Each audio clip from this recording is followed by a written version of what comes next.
Right, Paris లో Olympics లో ఇవాళ మన ఆటగాళ్ల తీరు ఏ విధంగా ఉంది, అసలు పూర్తిగా మెడల్స్ 2 వచ్చాయి ఇప్పటి వరకు. సో దానికి సంబంధించి తన అభిప్రాయం ఏంటి, స్పోర్ట్స్ అనలిస్ట్ మనతో పాటు విద్యాధర్ గారు జూమ్ లో సిద్ధంగా ఉన్నారు, మాట్లాడదాం. విద్యాధర్ గారు నమస్తే అండి. నమస్తే మేడం. ఇవాళ ఇంకో మెడల్ సాధించడం జరిగింది. మను భాకర్ రికార్డు సృష్టించింది అనే చెప్పుకోవచ్చు. సో తన ఆట తీరు ఇవాళ ఈ ఒలింపిక్స్ లో ఏ విధంగా ఉండదు మీ అభిప్రాయం? మేడం, ముందుగా నేను చాలా సంతోషంగా ఉన్నా. ఒలింపిక్స్ లో పార్టిసిపేట్ చేయడం అనేది ప్రతి క్రీడాకారుడికి ముందు ఏంటంటే అదొక ఆశ, ప్లస్ ఏంటంటే ప్రతి ప్లేయర్ కి అదొక గోల్ గా పెట్టుకుంటాం మేము. అలాంటిది 2 మెడల్ సంపాదించడం అనేది సామాన్యమైన మాట కాదు, అది మాటల్లో వర్ణించలేనిది. మేము చాలా చాలా సంతోషంగా ఉన్నాం. మొత్తం మా స్పోర్ట్స్ ఫెడరేటివ్ మొత్తం చాలా హ్యాపీగా ఉన్నాం. ఎందుకంటే భారతదేశం నుంచి ఏ స్పోర్ట్ లో మనకి మెడల్ వచ్చినా మేము చాలా గర్వించదగ్గ విషయం, చాలా సంతోషకరమైన విషయం మేడం.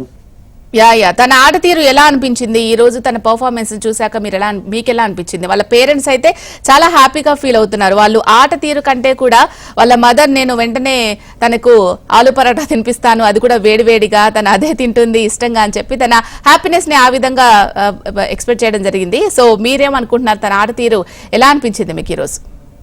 మేడం, ఇవాళ వాళ్ళు మిక్స్డ్ దాంట్లో ఆడిన దాన్ని చూస్తే సరబ్జీత్ సింగ్ గారు ఆవిడ ఇద్దరు చాలా బ్రహ్మాండంగా ఆడారు.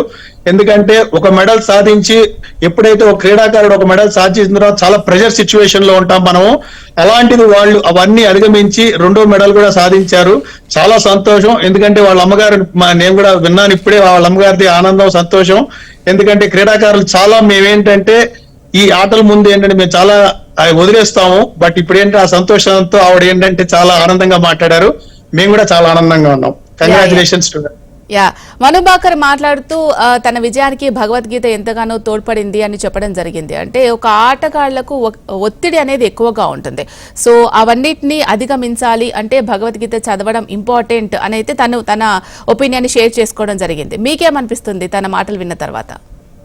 మేడం, తప్పకుండా ఏంటంటే ఒక్కొక్కరికి ఒక్కొక్క రకంగా ఉంటుంది. ఒత్తిడి అనేది అన్నిట్లో ఉంది. స్పోర్ట్స్ లో ఇట్లాంటి ఒలింపిక్స్ ఈవెంట్ లో తప్పకుండా ఉంటుంది. అతిపెద్ద ఈవెంట్ ఇది, ప్రపంచంలోని అతిపెద్ద ఈవెంట్ లో ఒలింపిక్స్ లో ఆడుతున్నాం అంటే మనం చాలా ఒత్తిడిలో ఉంటాము. ఆవిడ మాటలు నేను కూడా విన్నాను. భగవద్గీత అని ఒక్కొక్కరు ఒక రకంగా చేస్తారు. ఇక్కడ మనం బ్యాడ్మింటన్ పరంగా వచ్చినప్పుడు ఏంటంటే మనం ఏంటంటే వీళ్ళకి మెడిటేషన్ చేయిస్తూ ఉంటాం, యోగా చేయిస్తూ ఉంటాం.